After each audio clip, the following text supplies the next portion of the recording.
За энэ Өмнөгов аймагийн удирдлагууд үнэхээр аймаг эко аймаг буюу хоггүй, жорлонго бүрэн шийтсэн за эко амьдралын хэв маягийг олон нийтэд сурталж ирсэн. Ер нь яг энэ чиглэл рүү явж байгаа юм байна гэдэг нь бүх талаас анзаарагдаад байна.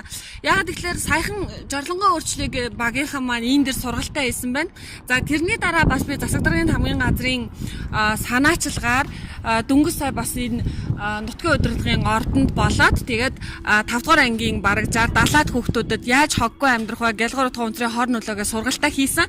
За харин одоо энд нэх гоё юм байна. Энэ болохоор e-bike гинэ. Энэ цахилгаанаар цэнгэлт юм байна. Энэ дугуйг бол манай 5 газрын ажилчид одоо ойр зүрийн бичих цаас өргөх ч юм уу ямар нэгэн байдлаар ажлын шаардлага гараад явах үедээ энэ дугуйг ашиглаад тэгээ олон нийтийн харилцаа албан дээр бүртгүүлээд бичүүлээд явдаг байгаа. Энэ нөө бүртгэлийн дэвтрэл юм байна шүү дээ. За энэ дээр одоо ингээд ерөнхийдөө энэ дугуйг ашиглах дүрм нь тэгээд одоо энэ явах маршрут одоо явж байгаа албаагчийн нэр албан тушаална.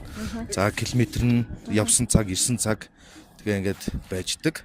Хизээс эхэлж энэ дугуйг ашиглаж эхэлсэн юм бэ? За манайх одоо ашиглаад сар болж байна. Тэгээд хамгийн дарга Баян мөнх маань бас эко клуб гэж байгуулж байгаа. Тэгээд эко клуб маань одоо 2 гишүүнтэй байгаа. Тэгээд бас манай аль бас гишүүн одоо манай 5 газар бас гишүүд гэж хэлж болно.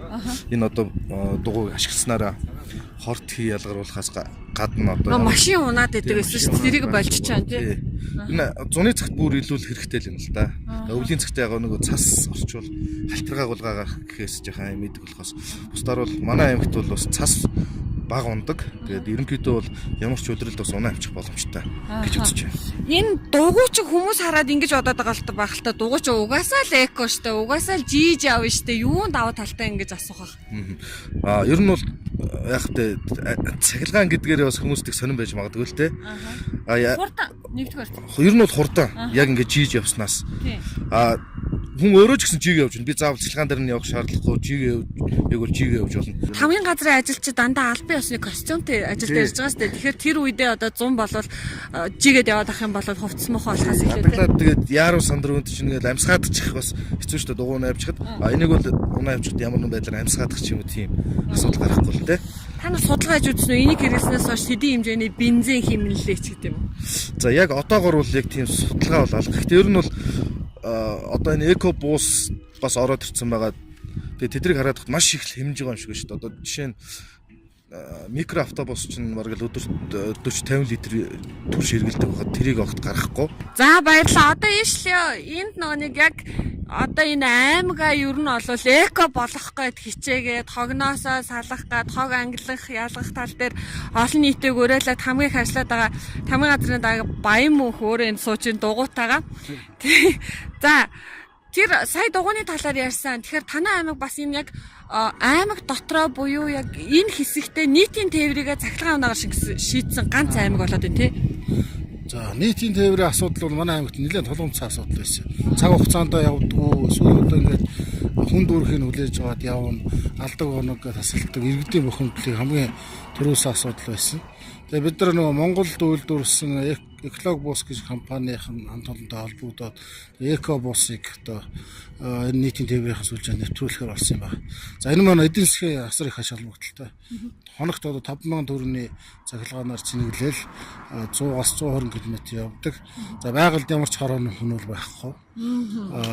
Шатах одоо хөлөнжи гарах тийм нөхцөл байхгүй. Одоо манайхаа бас янз бүрээр нэл зүгийн ногоон гэдэг цахилгаан болохоор жаахан дөнгөж явдаг зүгийн ногоон гэж ярилцсан.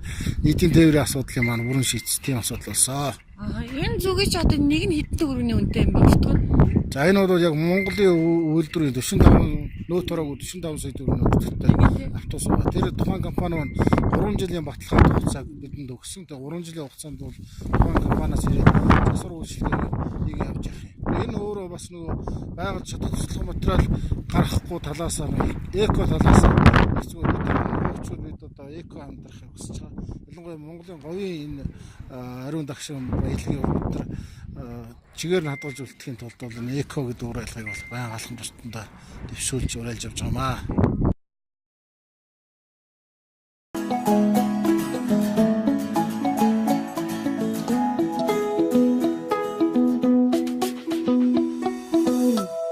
Одоо энэ автобусыг цэнэглэлийг хараа. Энэ болохоор Монгол инженеруудын маань зохион бүтээсэн 11 өний судалтай EV л баха, GV лөө? G800. G800 гэдэг цахилгаанаар ажилдаг автобусыг жилийн өмнөөс нэвтрүүлсэн юм байна тий? Өнгөрсөн 3 сар 18-нд хэлсэн. Тэгсэн үү? За, ингэж энэ автобус нэвтрснээр ер нь ямар давуу талууд бий болов? Үгүй энэ нэг шатхуунаар явдгаас хамаагүй зардал өгдөг багтай. Дан тоогоор зэмгэлж аккумулятороор явдаг учраас арай зардал багтай. За. Тийм л ашигтай. Тэгээд дээр нөө утаа гарахгүй шүү дээ. Цахилгаан хэлгүүртэй. Бүтэн цэнэглэгэд хэдэн цаг орох уу? Хэдэн киловаттын цахилгаан хэрэгтэй? 8-аас 10 цаг уйж бүрэн цэнийг авна. Тэгээд 100 км явна гэдэг. Гэхдээ манай нөхцөл, замын нөхцөл нь жаахан дарах учраас 100 явж чадахгүй л юм л да. 8-аас 10 цаг цэнэглэхэд хэдэн төгрөг одоо төлөх шаардлагатай хаана цэнэглэдэг? Энэ өөрийнхөө гаражтай тэнд шөндөө цэнэглэж байна тийм. Ордны энэ автобус 70 задгадад явдггүй байсан. Таксигаар явдаг байсан гэсэн. Такси нэг хүн нь 2000 байсан гэсэн тий.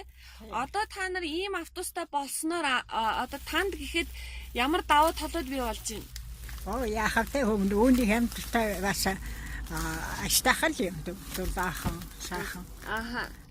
Шүү сайхан л. Тийм үү. Урд нь одоо 2000 төгрөгөөр явдаг байхад танд хэцүү байсан уу? Ямар байсан? Тэр үед хэцүү байлгүй яхавтай хүмүүс тийм их мөгөч товч яваад чадахгүй. Эцэвэр хараа ойлошоо явах боломжтой. За, энэ юу хэдэн төгрөгөөр явд юм бэ? Та энэгээр юу байнга зорчдөг уу? Энэгээр бол байнга зорчдог. Зорчигдоо 500 төгрөгөөр явдаг байхгүй. Тэгээд таксигаар явхад бол хаашаа ч явсан, ойрхон ч явсан, холч явсан нэг хүн бол 2000-аар явдаг байсан. Тийм учраас энэ автобусаар үйлчлүүлснээр бол хамаагүй хөнгөн зардал багтай. Тэгээд явъя гэсэн хүслээр юм бол явдаг.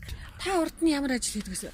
Би хуучинд хуваар микротэй шугамд бас явж байсан л дээ. Одоо тэгээд ийм автобусанд явж байгаа юм шүү дээ. Одоо энэ өөрчлөлт байна уу? Тийм байлгүй хата. Тэр түрүү явах чинь хувийн компани өөрийнхөө машинаар үйлчилдэг байсан байхгүй.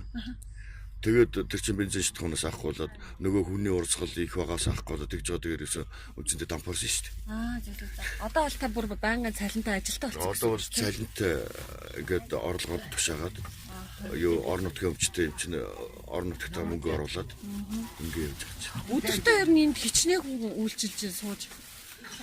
Бид нэр 40,000 төгрөгийн юу төлгөө өгсөн. За. Ерөнхийдөө баруун сайхны үед бол төлгөө хийчихдээ. Бусд газар бас хийдгүү газрууд ч бий. Хийдэг газар ч бий. Дунд сайхан байна. Ер нь бол 8 автобус байгаа гэсэн тийм. тийм. 8 автобус 8 чиглэлд ажиллаж байгаа. За баярлалаа. Ер нь бол Өмнө Хувь аймагт энэ мэтээр яг нэг асуудлыг эко байдлаар буюу байгаль орчинд ээлтэй байдлаар шийдэхэд хичээж байгаа олон зүйлүүд, олон шийдлүүд байна. Энэний нэг нь энэ автобус юм байна. За баярлалаа.